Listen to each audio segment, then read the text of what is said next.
காரியம் சொல்லப்பட்டிருக்கிறது.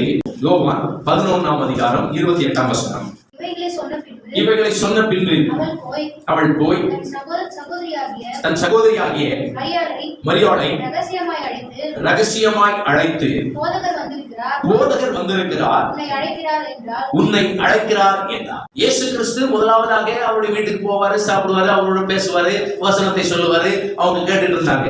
இப்போ அவங்க வீட்டுல இருக்கிற சூழ்நிலையே வேற. என்ன சூழ்நிலை என்று சொன்னால், தன்னுடைய சொந்த சகோதரன் லாசரு மரித்து போனார். அவனை அடக்கம் பண்ணியாச்சு. அடக்கம் பண்ணின பிறகு இயேசு கிறிஸ்து வெளியூர்ல இருந்து அவர் வரவில்லை. வெளியூர்ல அவர் இன்னும் 2 நாட்கள் 3 நாட்கள் அங்கே தங்குகிறார். லாசருவை குறித்து கேள்விப்பட்டும் அங்கே தங்குகிறார். ஆனால் இது தேவனுடைய நாமத்தின் மகிமைக்கென்றே அவர் அங்கே தங்கினார் என்பதை வேதத்தில் நாம் தெரிந்து கொள்ள முடியும். அது தேவனுடைய பிள்ளைகளே, இங்க என்ன சிச்சுவேஷன் சொன்னா, இந்த லாசருவை இழந்து தவிக்கிறார்கள். இவனை அடக்கம் பண்ணிவிட்டு இவனை இழந்து போய் தவிக்கிறாங்க. இந்த சூழ்நிலை இயேசு அந்த கிராமத்துக்கு வெளியிலே வந்திருக்கிறார். இதை இப்ப வந்து முதலாவது யார் பார்க்கிறார்னா, மார்த்தாள் பார்க்கிறார். முதலாவது அவரை ஊருக்கு வெளியிலே மார்த்தாள் சந்திக்கிறார். சந்தித்த உடனே இயேசு சொல்லுகிறார், நீ போய் உன் சகோதரியை அழைத்து கொண்டு வா. யாரெல்லாம் அவரை நல்ல பங்காய் தெரிந்து கொள்கிறோமோ, அவருடைய வசனத்தை நல்ல பங்காய் தெரிந்து கொள்கிறோமோ, அவர்களை தேவன் அழைப்பார். குறிப்பாக பாருங்க, மார்த்தாள் கிட்டே எல்லாத்தையும் செய்ய சொல்லியிருக்கலாம். மார்த்தாள் கிட்டே அவர் என்னென்ன செய்யணுமோ லாசருவை எழுப்பதற்கு எல்லாத்தையும் அவளை வச்சு செஞ்சிருக்கலாம். ஆனா அப்படி அல்ல, இவளை விட அவள் விசேஷித்தவள். அதனால ஒரு அழைப்பு வருகிறது, ரகசிய அழைப்பு வருகிறது. ரகசிய அழைப்பை பெற்றுக்கொண்டு மரியாள் இயேசுவினிடத்தில் ஓடுகிறாள். அல்லேலூயா. அவர் வந்திருக்கிறார் என்று கேள்விப்பட்ட உடனே அங்கே போகிறார். அந்த தேவனுடைய பிள்ளைகள், இன்றைக்கு 3வது பாயிண்ட் என்னன்னா, இயேசு நம்மை அழைக்கிறார். அல்லேலூயா. இந்த மரியாளை எதுக்கு அழைத்தார்? அந்த மரியாள் மூலமாக தான் லாசரு, மரித்து போன லாசருவை உயிரோடு எழுப்ப முடியும் என்பதற்காக அழைத்தார். அதே போல உங்களையும் என்னையும் எதற்காக அழைக்கிறார் என்று நீங்க பார்க்கணும். வருத்தப்பட்டு பாரம் சுமக்கிறவர்களே, நீங்கள் எல்லாரும் என்னிடத்தில் வாருங்கள், நான் உங்களுக்கு இளைப்பாறுதல் தருவேன். இது எப்போ சொன்னா, இயேசுவை பற்றி தெரியாத நேரத்திலே நமக்கு ஒரு அழைப்பு வருகிறது. ஆனால் இங்கே சொல்லப்படுகிற அழைப்பு அந்த அழைப்பு அல்ல. தேவனுக்காக எதையாவது செய்வதற்காக தேவன் அழைக்கிறார். லாசருவை போல மரித்த லாசருவை உயிரோடு எழுப்புவதற்கு கருவியாக பயன்படுத்துகிற ஒரு பாத்திரமாக இந்த மரியாள் மாறினாள். அல்லேலூயா. அதே போல நாமும் இயேசுவுக்காக செயல் வீரர்களாய் மாறணும். அல்லேலூயா.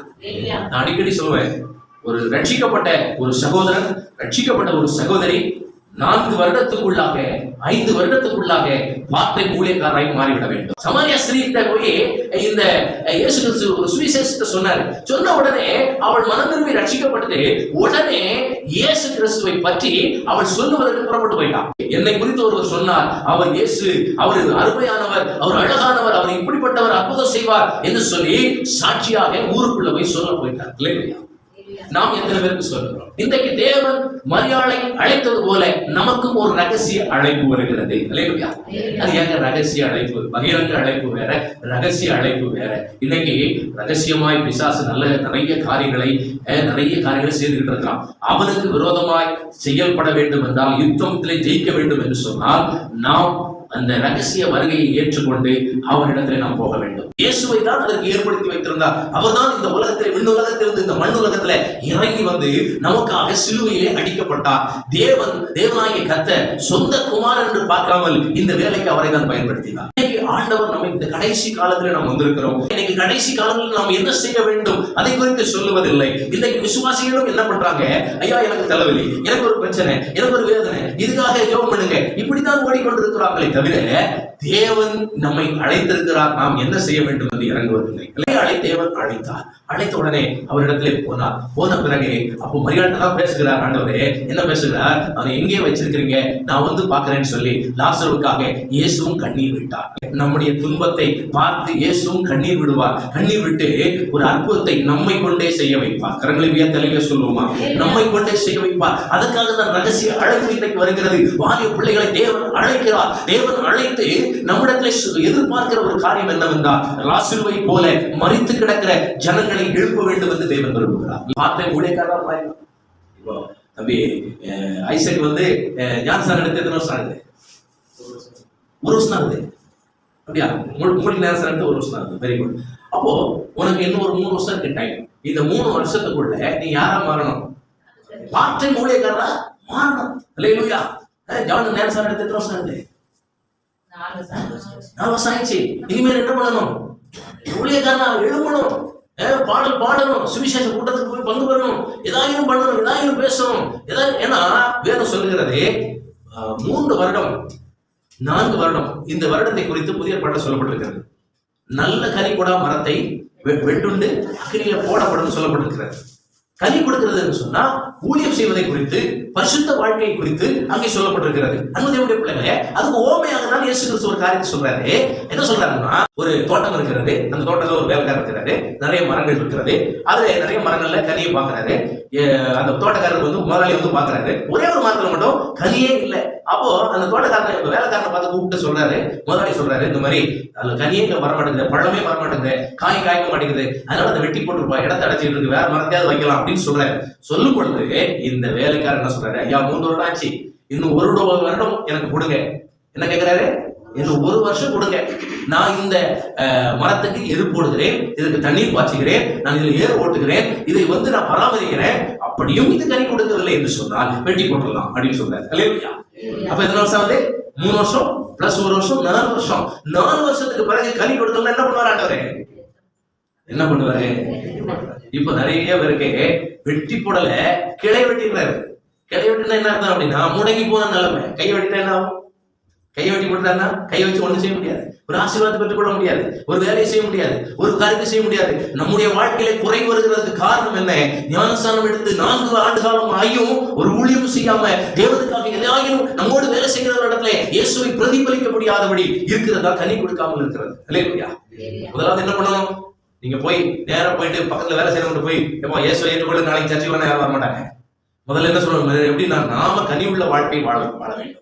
ஆவியின் கனி 9 என்று சொல்வார்கள். அன்பு, சமாதானம், சந்தோஷம், நீடிய பொறுமை, அப்படிலாம் இருக்கு. இதெல்லாம் நாம பயன்படுத்தணும். நம்ம கூட வேலை செய்யறவங்க கிட்ட, கூட படிக்கிறவங்க கிட்ட நாம என்ன சொல்லணும்? நாம முதல்ல இயேசுவை பிரதிபலிக்கணும். அல்லேலூயா.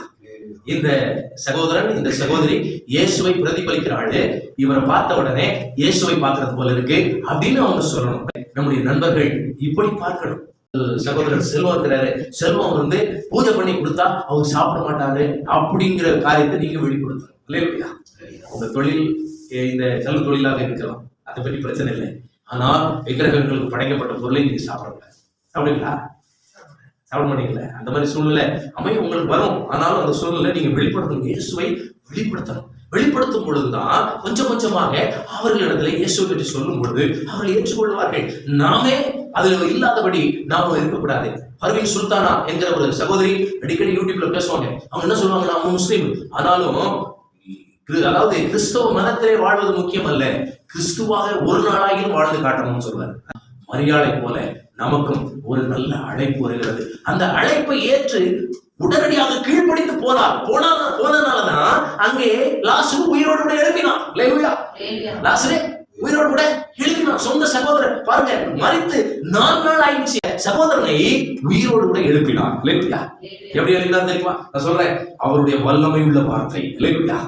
அவர் வார்த்தைகளால்தான் உலகத்தையும் உண்டாக்கினார், மனிதனுக்கு தேவையான எல்லா பொருட்களையும் உண்டாக்கினார். அதே போல லாசருவே வெளியே வா அப்படின்னார். உடனடியாக அவன் வெளியே வந்தான். அடக்கம் பண்ணப்பட்ட மனிதன் வெளியே வந்தான். அந்த தேவனுடைய பிள்ளைகளை, இந்த மரியாள் ஏற்கனவே தேவனுடைய பாதப்பட்டிலிருந்து அவருடைய வார்த்தையை கேட்கிறாள். அதனாலதான் அந்த வார்த்தை அவருடைய குடும்பத்திலே செயல்பட்டது. பாதப்படியிலிருந்து வார்த்தைகள்லாம் கவனிச்சு கேட்டதுனாலதான் அந்த வார்த்தை மூலமாக தேவன் இன்றைக்கு ஒரு வல்லமையான வார்த்தையை சொல்லி லாசருவை உயிரோடு கூட எழுப்பினார்.